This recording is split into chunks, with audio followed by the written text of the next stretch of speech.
Okay. Okay, bago natin gamitin, kailangan i-double check natin yung parameter, ano? Kasalukuyan, we are using inverter.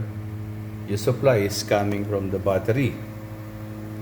The battery is 13.2 volts and 84%.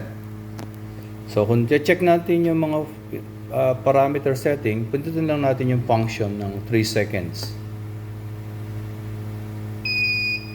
Ayan, mapupunta tayo sa A0. A0 is the working mode. Yung D3 is solar, battery, and priority. Solar, battery, priority. Since wala tayong solar, battery ang nagiging priority natin. Ayan, naka-battery mode. Ayun. Ayan siya, battery mode. Ayun.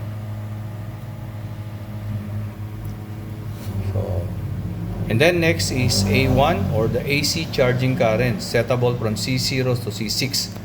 So ito ngayon, up. Ayan, nasa C3 siya. Nasa middle lang. Kasi from 0 to C6, mas medyo mababa. Para hindi rin masyadong magbilis mag-charge, mag-iinit yung battery at mga line natin. Next is A2. Ang A2 naman is 14.2 volts or the constant charge voltage. Ayan. Kung ang battery mo ay 12 volts, 0.8, ito ay 14.2. Para ma-charge kasi kung mahina, hindi papasok. Next, A3. A3 is 13.8 o yung tinatawag na floating charge voltage. Halimbawa, charge na yung battery mo. Kung meron supply ito ng either solar o kaya naman ng AC utility, nag-charge siya ng 13.8. At kasalukuyan, wala. Wala tayong AC, binunot ko. Wala rin akong solar, kaya ang ginagamit ko battery para ma-discharge ko yung battery dahil kabibili nga. Then next is A4.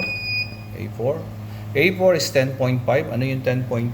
10.5 is the floating, low voltage protection. Ayan. Pag nag-low voltage, ika-cut off niya yung supply ng ating 220. Kung ano man yung ginagagamitan natin, ayan, kasalukuyan, ginagamit ko to. Ayan. Sa isang exhaust, sa isang supply pan, ayan. Ginamit ko siya para ma-testing. Ito yung parang pinaka-shop na pinagagawaan ko. Next is A5. A5 is auto start.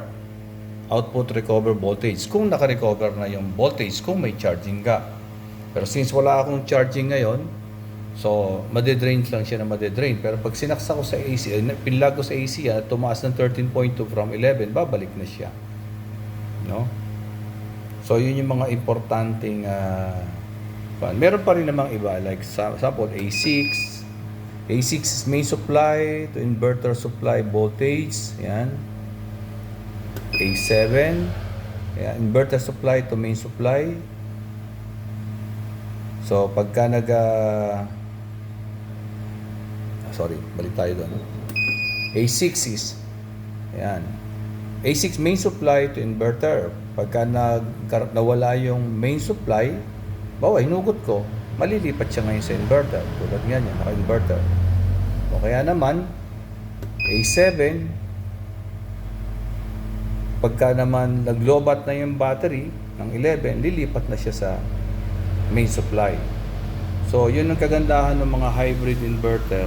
May mga features yan. Hindi mo kailangan ng maraming component para magkaroon ka ng... If you know how to manipulate or to gamitin itong panel na to, hindi mo kailangan ng napakaraming component. Then next is A8, 60 Hz, and last is A9, which is the 220 output voltage.